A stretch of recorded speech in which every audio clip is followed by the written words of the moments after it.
সুবহানাল্লাহ আলহামদুলিল্লাহ ওয়া লা ইলাহা ইল্লাল্লাহ আল্লাহু আকবার। যারা পড়ে আরো ওয়া লা হাওলা ওয়া লা কুওয়াতা ইল্লা বিল্লাহিল আলিয়্যিল আযীম, এটা 15 বার পড়বে।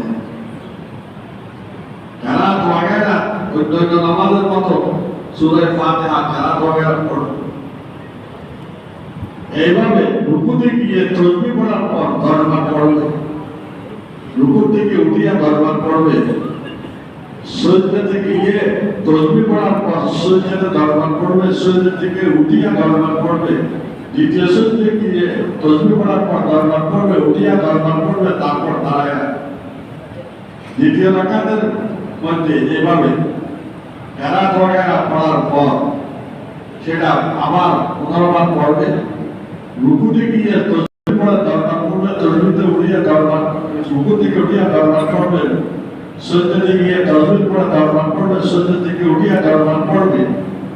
এইভাবে আবার দ্বিতীয় সিজদাতে গিয়ে 10 বার তাসবিহ পড়া 10 বার পড়বে, দ্বিতীয় সিজদা থেকে উঠিয়া এইভাবে প্রথম বৈঠকের মধ্যে তাশাহুদ পড়ার পর 10 বার পড়বে, তারপর দাঁড়ায়া আবার দ্বিতীয় রাকাতে কেরাত ইত্যাদি পড়ে সিজদাতে যাওয়ার আগে সে 15 বার পড়বে। আবার রুকুতে গিয়ে তাসবিহ পড়া 10 বার, সিজদাতে গিয়ে তাসবিহ পড়া 10 বার, সিজদা থেকে উঠিয়া 10 বার, দ্বিতীয় সিজদাতে গিয়ে তাসবিহ পড়া 10 বার, তৃতীয় সিজদা থেকে উঠিয়া 10 বার, তারপর তৃতীয় রাকাতের জন্য উঠিয়া আবার কেরাত ইত্যাদি পড়ে আবার 15 বার পড়বে। আবার ওইভাবে গতি করিয়া আবার শেষ রাকাতে সেভাবে দরুদ শরীফ আতাহিয়াতু দরুদ শরীফ দোয়া পড়ে 10 বার পড়ে সালাম দিবে।